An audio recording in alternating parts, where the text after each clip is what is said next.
Manchester United 2, Southampton 2. Unbelievable scenes, last minute goal from Southampton to take obviously Man United's 3 points away from them and also cost us an opportunity to leapfrog the two teams currently sat above us into third. Adam, Yes. What are your thoughts, mate? Actually, I didn't think about that. That is actually probably one of the most disappointing things.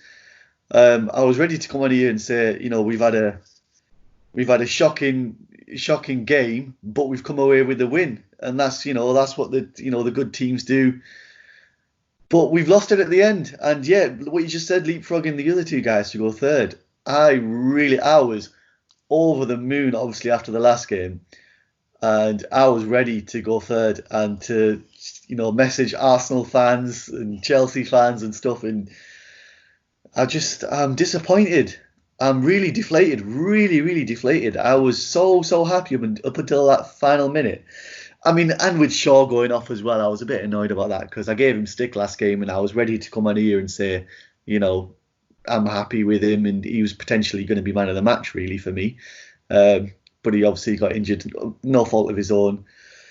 But disappointment really, because it's just I don't know if it's a mental thing or if it's just a drop off. It's the drop off actually for me. It's the drop off between the first team. Adam, just briefly, you mentioned the mental state. I just want to pull you up on it. This is actually, I think, the 6th time that Chelsea have dropped points and then we bottled it. So I've seen a stat when we've had an opportunity to overtake Chelsea this season, and in the 6 games that we've had a chance to overtake, and we've lost 3 and drawn 3. Yeah, it's like I think there was a couple where we played a day before and then Chelsea played and we'd won. But yeah, like you said, when we've played after Chelsea's game, I don't think we've grasped the opportunities. But it's like leading up to getting this Champions League spot. Well, we've been brilliant. We've been like going towards something, and just when we can just do that little final step, we just lose it.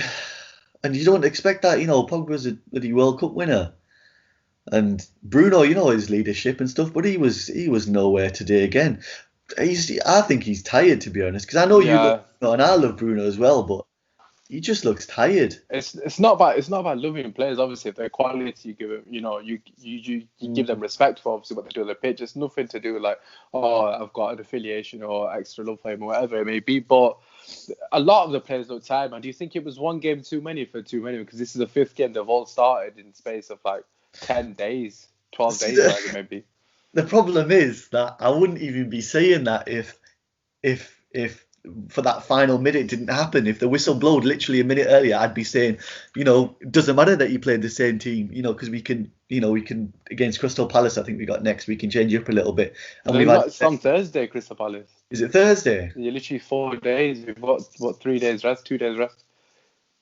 So what does he do now? Does he go with the same team again? Because if, like you said, the drop off is so big. If you don't go for the same team again, you can't afford to change the team. And realistically, what's he meant to do? I don't know. Oh God. Okay, let's talk about Ollie and his decisions. Do you think Ollie got the substitutions right or wrong today? What do you reckon? I think he had to do the substitutions, but two things. One, he didn't use all 5, and I know you only have to do it in 3 times. That's correct. Yeah, but he should have used all 5 because people were just too tired. And the other thing was he did it too early for me. I think Pogba, early with Pogba. Yeah.